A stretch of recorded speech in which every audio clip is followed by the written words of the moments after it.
You should have sent me the questions ahead of time so I could have prepared. Yeah, I only did them this morning. Okay, fine. Hey everyone, Matt here from the Benvie Podcast, Success Stories Unveiled. I'm here with Tina Griggs. Welcome. Hi everybody, I'm Tina. When was the last time I saw you, Tina? Do you remember? Oh, no, I think about 2 years ago. Yeah. So Tina's a great story, and I talk about this on the other podcast. We've had full Evolve Fitness success stories on here, but you're kind of a mix of Evolve and Andrew Mitten and Jeff Snow. Yeah. Anybody else that I should give a shout out to? No, I think it was really just the three of you. Yeah. Yeah. Yeah, and your success story, what was the kind of total weight loss that you had? I lost 90 pounds in 9 months. Whoa, my goodness. Yeah. Wow. Yeah. And I'm going to get to that, but I want to kind of go through some early life stuff. Okay, for give sure. Give people some context on things because we have different backgrounds and stories and things like that. Okay. So where are you from originally? I was born in Bridgewater, and when I was 3 months old, we moved to northwestern Ontario for 7 years and then back to Dartmouth. Oh, cool. And then grew up in Dartmouth, really. Yeah, so high school and all of that was absolutely. was in there. And would you have described your childhood as like a healthy, active childhood? It wasn't the predominant thought. It was, you just went out and you played. I wouldn't say eating was healthy either. You're talking 40, 50 years ago, and it wasn't top of mind.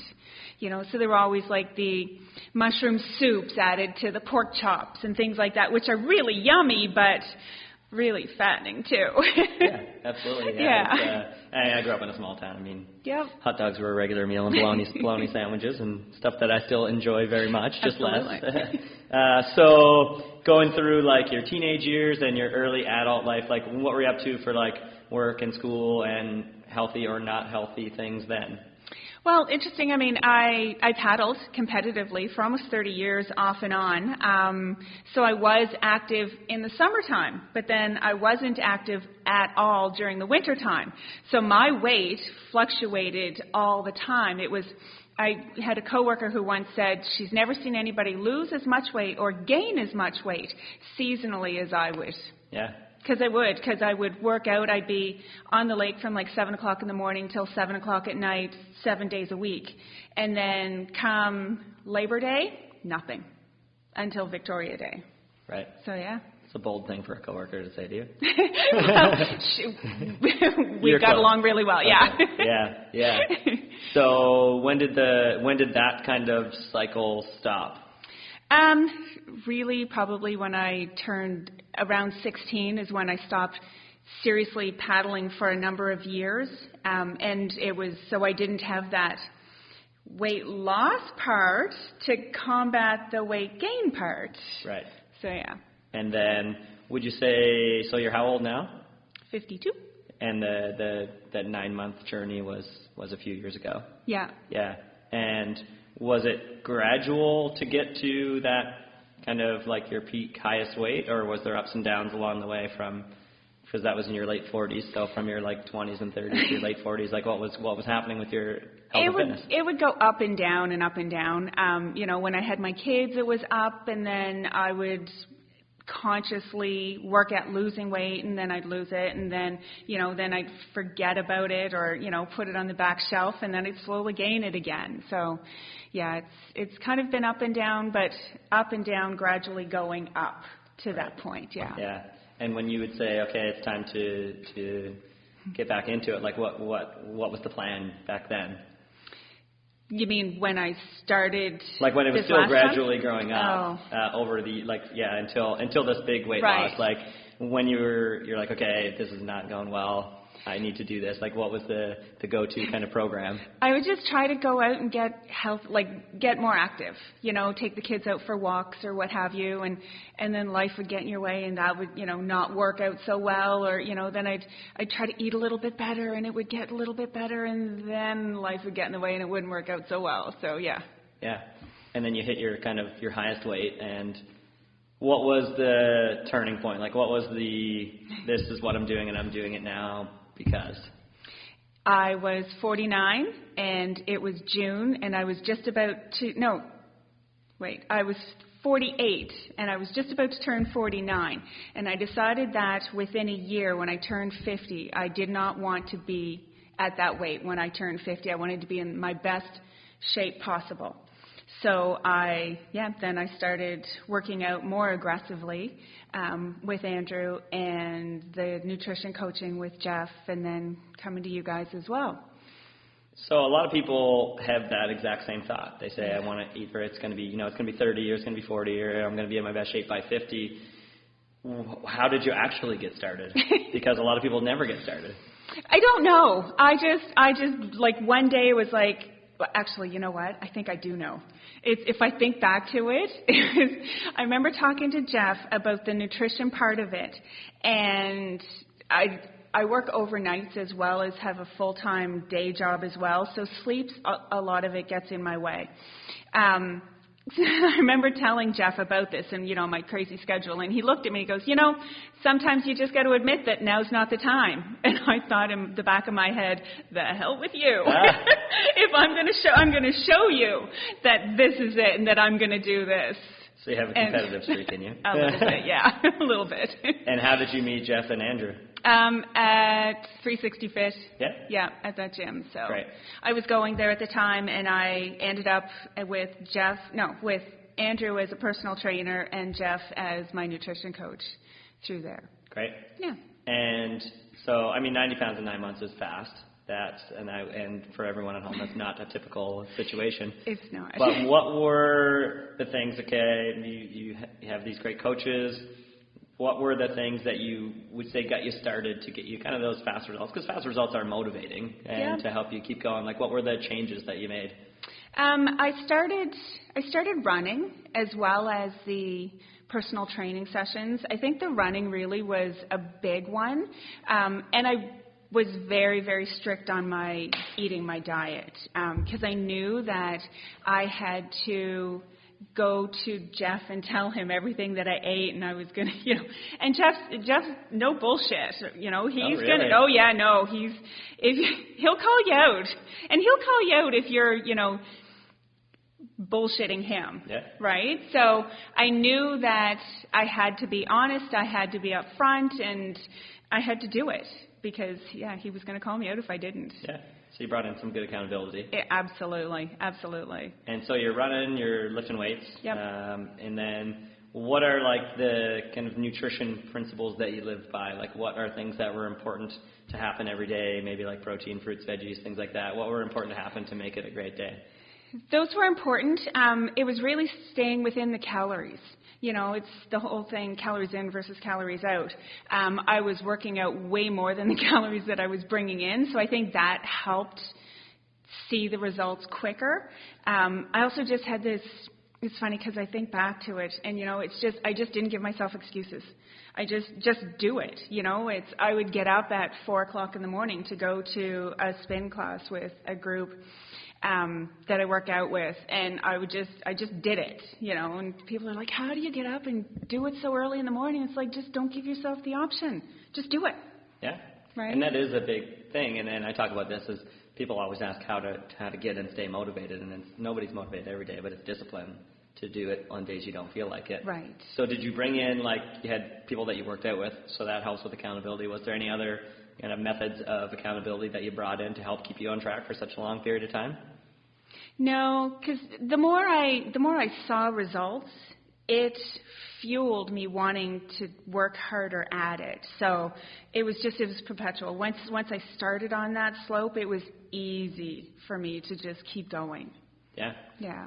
And a lot of people, they're in the situation where they're 49 or 39 and they struggle to get started. Like, what would your advice be to somebody who's sitting on the fence and they're feeling the fear and anxiety about and the fear of failure is a big one. Right. What advice would you give to them?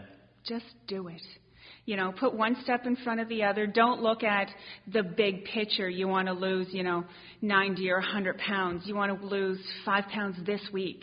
Those bite-sized pieces, and then you get to that one. And if you didn't, then okay, I'm going to work at that for the next week. But it's just the bite-sized, one step in front of the other, I think is the biggest one. And like I said, just do it. Don't allow yourself the excuses because they're always there. Yeah. And were there weeks, so you lost 90 pounds in 9 months, but were there weeks that you didn't lose or you gained along the way? I went to Costa Rica during that time. Okay. I had a great vacation, and I wasn't calorie counting or anything like that, and, might have had a couple beverages at the time as well, and I think I probably gained about 5 or 10 pounds, but I went to the gym when I was there and, worked out and went for a couple runs in the heat. It was incredible, but yeah, the gains during that time were very minimal. Yeah. Yeah. So that didn't discourage you at all? That is a big thing where people go on vacation and it snowballs to several months of not doing anything because they feel so poorly about what happened on vacation. As a matter of fact, when I came back from that vacation, I started one of the Evolve Challenges. Oh, I think I remember that now. It was right when I weighed in, 2 days after I got home from that trip. Yeah. And then I ended up winning that one. You did? Yeah. I think, what was it? How many? It was like 18 pounds or something like that. Or yeah, something like that. Yeah. I still have the clear picture of the before and after pictures in my mind. I was shocked when you guys called my name. Which party was that? Where were we at? Oh, God. We've had too many. I know. Not Olympic Hall or? No. I think it was like a bar. Carlton? Yes. Oh, cool. Yeah, I think it was Carlton. That was a fun one. Yeah. So a lot of people, I want to frame this in the right way in that, because I obviously believe in hiring a professional, and it's not everybody obviously has the means to do that, but I consider it a long-term investment that'll save you a lot of money in the long run. That's more expensive than your membership. So do you feel the same as I do about making sure that you get some professional help? I do. I still have Jeff, and I still go to personal training with Andrew. Jeff and I we took a pause. Nothing personal, just, took a pause, and then I realized, no, I need Jeff. I need that accountability. I need that nutrition, guidance. So I still have Jeff. I still go to see Andrew. Yeah. Yeah. And what would you say to the people that feel like they need to know everything to be successful with their goals? You'll never know everything, honestly. I mean, that's what I pay people for. Yeah. Right? That's not my job. My job isn't to know everything. It's to follow the instructions. It's to, follow the plan that's laid out. But I have enough else on my plate. I've got, I'm a single mother of 2 kids. I have a full-time, a part-time job, all of that. I don't need to be a personal trainer or a nutrition coach as well. Now, and I didn't hire you to say that before this, right? No, not at all. I have so much, no. Yeah, that's exactly what I say to people is that you have your job, you have your life. Our job is to help coach you and do all of those things with you and try to get the people above to be less noisy. They just roll around upstairs sometimes. Yeah. There's another floor above us. Yeah. It's not Batman on the roof. Yeah. Yeah. It happens a few times a day. I don't know exactly what business is above us, but that's what we do when we film podcasts in a virtual training room. But that's great. But any, again, tips for success for people? Because, everybody has different goals and things like that. But if you had any kind of go-to tips, like you probably have a lot of friends that have asked you for advice throughout this. I have. Try to be as positive as possible. Andrew and I were just talking about this one the other day. It's the mindset of I get to instead of I have to. I get to get up and go to this workout instead of I have to get up. And it just sets yourself in a better mindset. Being positive about it, I think the positivity was the biggest one. And just your outlook. And I don't know, David Goggins is he's amazing. And I listened to him early on in it. And I remember laying in bed one morning and it's I don't want to get up. And then I thought, what would David Goggins do? Okay, fine. I think we know the answer to that. Yeah, exactly. I got up. Yeah. I listen to Grant Cardone a lot. He has a book called Be Obsessed or Be Average. And when I need motivation, I will listen to that. It helps me go through. Yeah. And what's better about life? How's Tina's life now compared to the previous life? What's different? I'm more active. I feel better about myself. I can keep up with my kids. They're teenagers now, so they're kind of slow. But well, they're teenagers.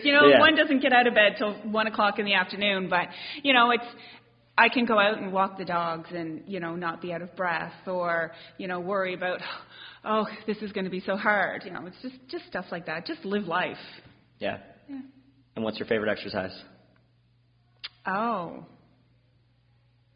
I'd have to, actually, stand-up paddleboarding now. Yeah. Yeah, I just started stand-up paddleboarding this summer, and it's pretty fun. Awesome. Yeah, I grew up paddling, so it was kind of an easy transition. But yeah, it's really cool.